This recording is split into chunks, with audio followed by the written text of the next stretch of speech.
सुनीता अपने बिस्तर पर आंखें बंद किए हुए सो रही थी और पूनम अपने दाहिने हाथ में चाकू छुपाए हुए सुनीता की तरफ बढ़ रही थी। अब पूनम सुनीता के बिल्कुल नजदीक पहुंच गई थी और फिर से उसके पेट को घूरने लगी। उसने धीमे से छिपाया हुआ चाकू बाहर निकाला और सुनीता पर हमला करने के लिए अपना हाथ ऊपर उठाया। उसने पूरे जोश के साथ उस चाकू से सुनीता के ऊपर प्रहार किया, पर वो चाकू सुनीता के पेट को छूने से पहले ही अपने आप रुक गया, जैसे किसी ने पूनम का हाथ पकड़ लिया हो। मालती ये देखकर हैरान रह गई और गुस्से में आग बबूला हो गई। उसने शरीर का पूरा जोर लगा लिया, पर वो चाकू आगे ही नहीं बढ़ रहा था। तभी उसकी नजर सुनीता के गले में पहने लाल धागे और रुद्राक्ष पर पड़ी, जिसे देखकर वो और ज्यादा गुस्सा हो गई और समझ गई कि हो ना हो ये चंद्रकला का दिया हुआ ही रुद्राक्ष है। और उसने मन ही मन गुस्से में कहा, चंद्रकला। मालती ये जानती थी कि इसके गले से ये धागा और रुद्राक्ष निकाले बिना वो सुनीता का कुछ नहीं बिगाड़ सकती, इसीलिए कैसे भी करके सबसे पहले ये धागा और रुद्राक्ष इसके गले से निकालना होगा। मालती ये सब सोच ही रही थी कि तभी बाहर से किसी की आवाज आई, अरे पंडित जी आ गए, कोई जाकर सुनीता को बुला कर लाओ। पंडित जी का नाम सुनकर मालती को अपनी हार नजर आने लगी थी। वो सोचते हुए बोली, कहीं ये पंडित भी कोई ज्ञानी पंडित हुआ और उसने मुझे पहचान लिया तो, और मैं अपने इरादों में कामयाब नहीं हो पाई तो।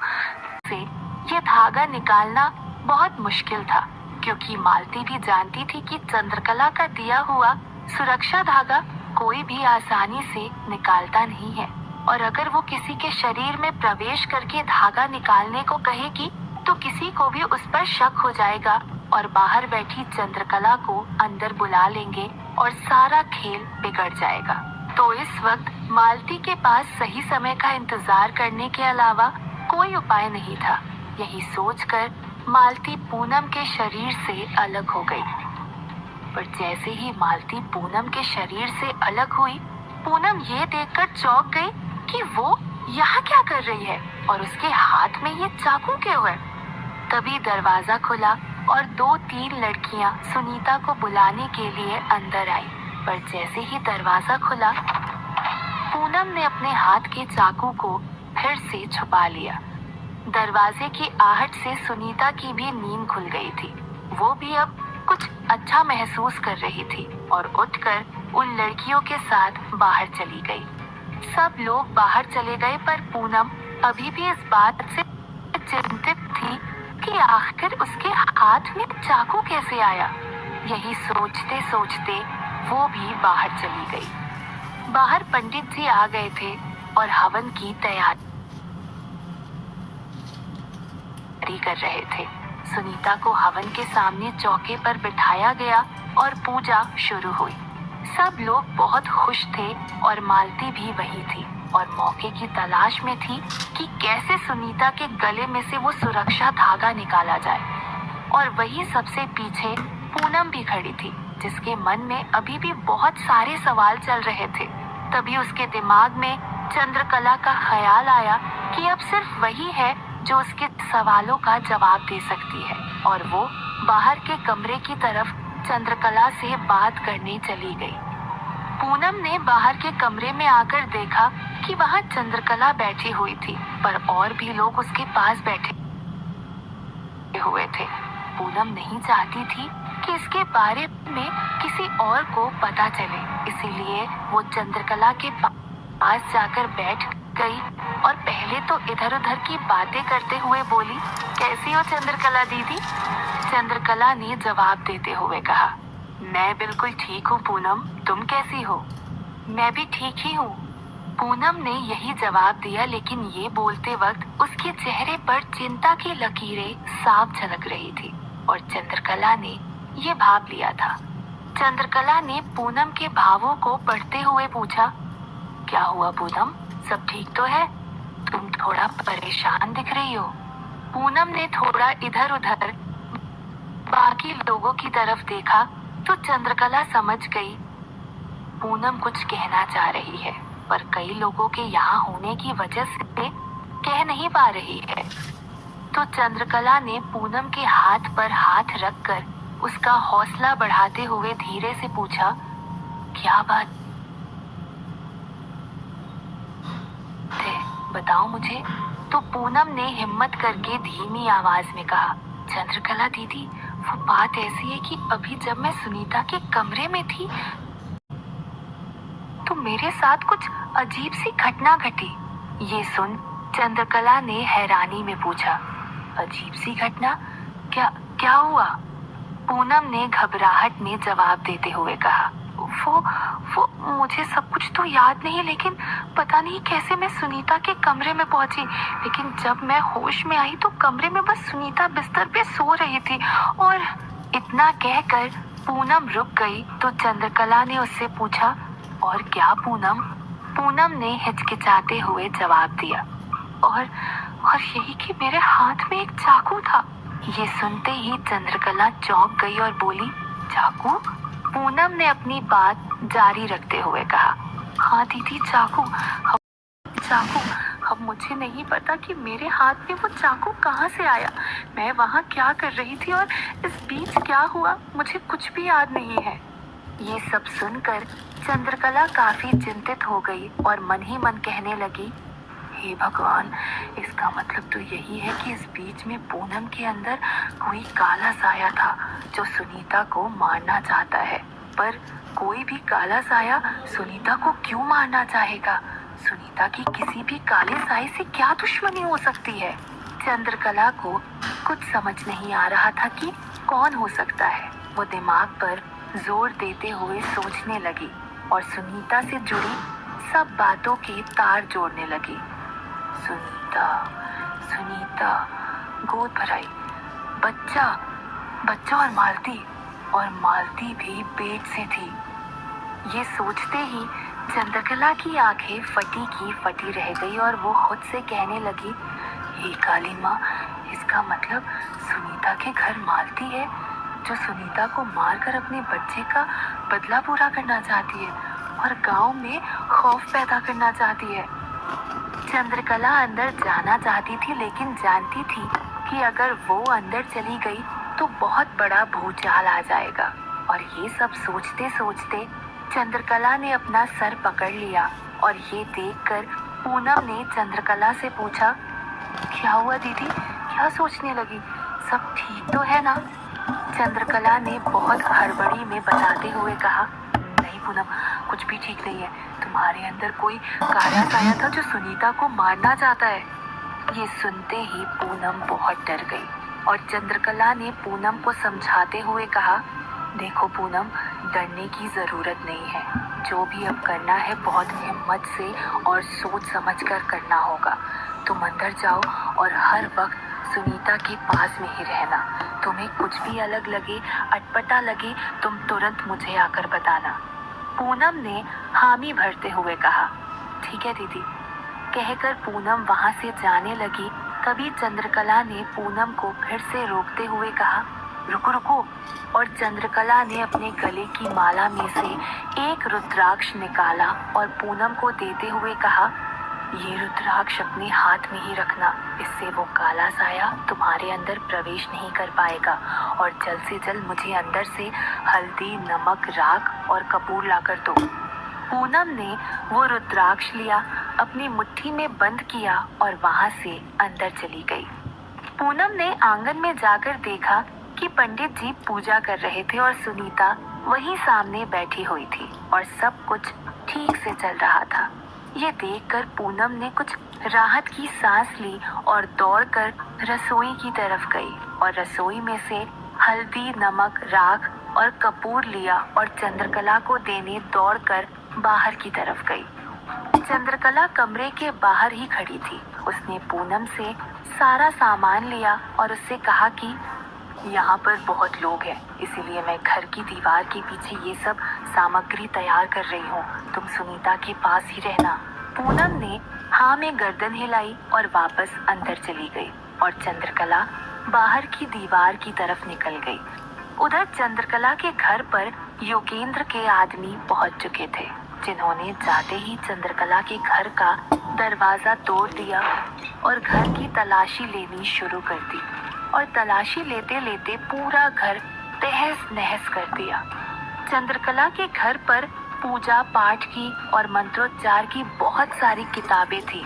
योगेंद्र के आदमी ये तय नहीं कर पा रहे थे कि कौन सी किताब लेकर जाना है, इसीलिए उन्होंने सारी की सारी किताबें उठा ली और वहां से चले गए। और यहाँ पर चंद्रकला सबकी नजरों से छुपकर घर के पीछे की दीवार के पास बैठकर सामग्री तैयार करने लगी। उसने हल्दी की 1 मुट्ठी, नमक की 4 मुट्ठी और राख की 7 मुट्ठियों का एक मिश्रण तैयार किया और उसे एक कटोरे में भर लिया और कपूर को जलाकर उस कटोरे में रख दिया और मंत्रोच्चार करने लगी। चंद्रकला मंत्रोच्चार कर ही रही थी कि एक औरत चंद्रकला को ढूंढते ढूंढते वहां पर पहुंची और उसने चंद्रकला से कहा, अरे चंद्रकला, तुम यहाँ पर हो और हमने तुम्हें सब जगह ढूंढ लिया। तो चंद्रकला ने पूछा, क्या हुआ बहन, मुझे क्यों ढूंढ रही हो? उस औरत ने जवाब देते हुए कहा, अरे तुम्हारी बेटी नीति कब से रो रही है और बता भी नहीं रही है कि क्या हुआ है। चंद्रकला थोड़ा चिंतित हो गई और पूछा, क्या नीति रो रही है, क्यों? तो औरत ने कहा, कहा ना चंद्रकला, हमें नहीं बता रही है, तुम ही जाकर पूछ लो। चंद्रकला उठी और उस सामान को वैसे ही छोड़कर वहां से चली गई। इधर घर के अंदर हंसी खुशी से सब काम चल रहा था, पर मालती की चिंता अब बढ़ती जा रही थी। उसे अभी भी नहीं समझ आ रहा था कि सुनीता के गले में से ये सुरक्षा धागा कैसे निकाला जाए। तभी उसके मन में ये ख्याल आया और उसने मन ही मन कहा, यहाँ पर इस वक्त सिर्फ एक ही इंसान ऐसा है जिसकी बात कोई नहीं टालेगा, और वो है पंडित जी। अगर मैं पंडित जी के शरीर में प्रवेश कर जाऊं और पंडित जी से कहलवा दूं कि ये धागा निकालना होगा, तो फिर तो सुनीता को ये धागा निकालना ही पड़ेगा। पर मालती ये भी जानती थी कि पंडितों ने बहुत सारी सिद्धियां प्राप्त की होती हैं, इसीलिए उनके शरीर में प्रवेश करना मुश्किल हो सकता है। पर मालती के पास इस वक्त कोई दूसरा उपाय नहीं था, तो उसने तय कर लिया था कि वो पंडित जी के अंदर ही प्रवेश करेगी। पंडित जी उस वक्त मंत्रोच्चार करते करते हवन कुंड में घी की आहुतियां दे रहे थे, लेकिन इस बार जब पंडित जी ने जैसे ही घी की आहुति दी, वैसे ही मालती ने फूंक मारी और हवन कुंड की अग्नि बुझ गई। ये देखकर पंडित जी और वहां खड़े सब लोग चौंक गए, क्योंकि इस तरह बीच हवन में हवन कुंड की अग्नि बुझना बहुत अशुभ माना जाता है और लोगों में खुसफुसाहट होने लगी। पीछे खड़ी एक औरत अपने पास खड़ी दूसरी औरत के कान में धीरे से बोली, अब घर में गोद भराई के दिन एक रुताली को बुलाएंगे तो अपशगुन तो होंगे ही। दूसरी औरत ने भी पहली औरत का साथ देते हुए कहा, हाँ बहन, सही कह रही हो, मुझे तो सुबह से ही लग रहा था कि कुछ ना कुछ अपशगुन जरूर होगा। पंडित जी ने फिर अग्नि को जलाया और मंत्रोच्चार करके जैसे ही घी की आहुति दी, मालती ने फिर जोर की फूंक मारी और अग्नि फिर बुझ गई। इस बार लोग थोड़ा डर भी गए कि ये हो क्या रहा है। वहीं पर खड़ी पूनम भी ये सब देख रही थी और उसे ये सब ठीक नहीं लग रहा था। एक बार तो चंद्रकला को बुलाने के लिए निकलने वाली थी, पर ये सोचकर रुक गई कि नहीं नहीं, इतनी जल्दबाजी ठीक नहीं है, एक बार पक्का हो जाए कुछ, उसके बाद ही चंद्रकला दीदी को बुलाने जाऊंगी, क्योंकि अगर ऐसा कुछ नहीं हुआ और मैंने चंद्रकला को बुला लिया तो सच में बहुत कुछ अशुभ हो जाएगा। लेकिन इस तरह अग्नि बुझते हुए देखकर राधे श्याम जी ने पंडित से पूछा, क्या हुआ पंडित जी, ये हवन कुंड की अग्नि ऐसे बुझ क्यों रही है? इससे पहले कि पंडित जी कुछ कह पाते, पास खड़ी मालती पंडित जी के शरीर में प्रवेश कर गई। पंडित जी को बहुत जोर का झटका लगा और उन्होंने जोर से गुस्से में कहा, यहाँ पर किसी ने रुद्राक्ष पहना हुआ है क्या? वहां पर खड़े सब लोग एक दूसरे को देखने लगे। पूनम ने भी अपनी मुट्ठी की तरफ देखा और उसे कस के बंद कर लिया और कुछ नहीं बोली। पर तभी सुनीता ने पंडित जी से कहा, जी पंडित जी, मैंने पहना हुआ है। इस पर पंडित जी को अपने वश में की हुई मालती ने कहा, बस यही कारण है अग्नि बुझने का। रुद्राक्ष और अग्निदेव का 36 का आंकड़ा है। कभी भी रुद्राक्ष पहनकर हवन में नहीं बैठना चाहिए। तो अभी एक काम करो, ये रुद्राक्ष निकाल कर अपनी सास को दे दो। जब हवन हो जाए वापस पहन लेना। सुनीता को ये बात कुछ हजम नहीं हुई। उसने पंडित जी से पूछा, पंडित जी माफी चाहती हूँ, पर ऐसा तो पहले कभी सुना नहीं, बल्कि पुराणों के हिसाब से तो रुद्राक्ष पहनकर हवन में बैठना तो शुभ माना जाता है। इस पर पंडित जी क्रोधित हो गए और सुनीता से गुस्से में कहा, हर पूजा और हवन की एक अलग विधि होती है। गोद भराई के हवन में शुभ नहीं माना जाता है। अगर हमारी विद्या पर आपको शक है तो हम अभी उठकर यहाँ से चले जाते हैं। इस पर सुनीता ने पंडित जी से माफी मांगते हुए कहा, नहीं पंडित जी, मेरे कहने का मतलब ये नहीं था। मैं तो बस ये कह रही थी कि ये सुरक्षा धागा मुझे चंद्रकला दीदी ने मेरी और मेरे बच्चे की रक्षा के लिए पहनाया है, इसीलिए मैं ये नहीं निकाल सकती। ये सुनकर पंडित जी और ज्यादा गुस्सा हो गए और बोले, घोर अनर्थ। अगर एक रुदाली का दिया हुआ रुद्राक्ष पहनकर हवन में बैठोगी फिर तो ये होना ही था। हम ये हवन नहीं करवा सकते। हम अभी उठकर जा रहे हैं। ये सुनकर राधे श्याम जी ने उन्हें रोकते हुए कहा, अरे नहीं नहीं पंडित जी, ऐसे बीच हवन में मत जाइए। और बहू, जब पंडित जी कह रहे हैं तो कुछ देर के लिए निकाल दो ये धागा। यहाँ बैठे कौन सा संकट आ जाएगा तुम पर।